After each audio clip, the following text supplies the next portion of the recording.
smile glum. I'm going to come from a place that's kind of unexpected. I think it's actually something that you don't want to focus on in the beginning as an 11 and 12-year-old coach thinking about tactics. And I think what's more productive is focusing on your practice routine, right? Because if you can have your players go through a fun practice routine, then it's going to raise their practice intensity, which will translate in theory into they're going to be more prepared to be competitive during the season. And then so I think the real question you have to ask yourself is, are my kids, do they have technical skills or do they not have technical skills? And that might seem like a simple question, but it kind of it guides your training session. Right? If they can't even juggle to 10 and they can't dribble the ball, then you kind of shift your training session where what they're doing every day is they're doing ball mastery, dribbling sequences, they're competing in juggling races against each other to a bucket or a bin or a trash can, and then lastly they're playing 1v1 to cones. Right? That's like a skill session you could run every practice, and you could even run that as a warm-up into a team training session. And a great team training session from this guy named Doug Nevins, former Gatorade Coach of the Year, looks like possession, finishing on goal, crossing and finishing, and then playing to big goals on a small field with 3 teams rotating, King of the Hill style. The team sitting out has one touch, right? They're neutral players. And so, right, so what I just laid down are 2 foundations of super effective, simple to execute training routines. One's a skills-focused routine, one's a team-focused routine. And so what you could do, you could execute that effortlessly, and then you could also substitute in a way that not a lot of coaches are subbing. Right? Most coaches, they put subs into the second half, and they put them in kind of willy-nilly. There's not really a plan. But a great way to make subs is halfway through the first half, approximately halfway through the first half, you put in your subs, right? Maybe take out forwards and wingers. And then halfway through the second half, you replace the subs with original starters. And so when the players have that plan, it really raises team energy, right? Because most of the time, coaches don't take out players until maybe midway through the second half. Then your subs don't even have time to get into the rhythm, and your starters are wearing out, and it doesn't get the most out of your team. But I think, right, and you say, okay, thinking about strategy, it's like you could explain stuff to 11 and 12-year-old about strategy and tactics, but they're still in their youth phases. I mean, some players are more advanced than others, right? So, some kids have high, you think 80-20 principle, like 20% of the team will score 80% of the goals, or something like that. Or you're gonna have a handful of kids on the team, right? Maybe 3 or 4 who are significantly better than the rest, and they're probably the players to focus on in some sense, because they're like the make or break of how well your team's gonna do.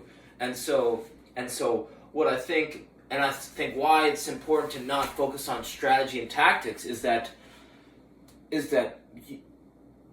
kids have play circuitry in their genes, right? It's genetic. It's proven that even mice have play circuitry, and why that's important is because play isn't a social construct. So you could tell a player to play it wide, and you want to tell them, well, you want to expand. You want to expand when you're attacking. You want to compress and slide to your goal when you're defending.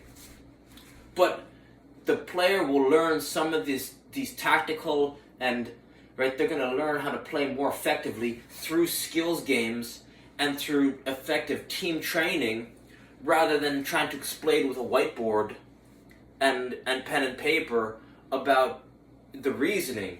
And so if you let kids play through a thoughtful training practice routine, and you design it where in the first 15-20 minutes, if you could have a super condensed practice routine, and maybe some players get there a little early so they can start to do some of this interdependently, which will lead right into team training.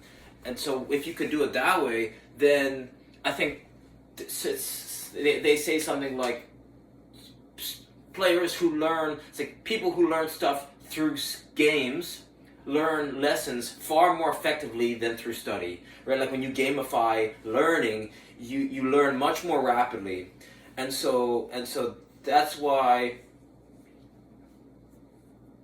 I think with very little time invested into even as a coach, it's like I have almost close to zero understanding of tactics or strategy, but I can repeat the training routine and the skills routine of two former coaches, and that's why I'm sharing, that's why I'm getting great feedback from some of these people I'm sharing these training routines from, because that's almost all you have, right? It's like if you raise your practice intensity, then you could be competitive in games even if you don't know soccer well, just by following this simple practice routine. And that's what's crazy, because it's so effective and it's so simple and so easily executable. And so, I mean, maybe some of the people in this group in soccer coaching resources are like getting sick and tired of, like, basically I make the same video every video because it's all I have, and it's so effective and it's so much fun that I'm still talking about to this day. So maybe this wasn't what you're anticipating, but I just think that some of the, I've had college coaches, I've had high level coaches, a lot of former pros as coaches, and this Doug Nevins coaching routine it was just the most fun, and I remember it so distinctly because he did the same same practice, and there was like little variation through it, but it was the same setup, right? And so you could run this back with 11 and 12-year-olds if they have some bare minimum technical skills. But if they don't have technical skills, then you got to incorporate the Tom Turnball skills training routine. So I'll link both the skills training, the Tom Turnball skills training routine, which can flow right into the Doug Nevins practice routine, and hopefully that you're going to get some inspiration and some insights on how you could more effectively coach your U11s and U12s. Okay, thank you. And reach out with any questions. All right, thanks.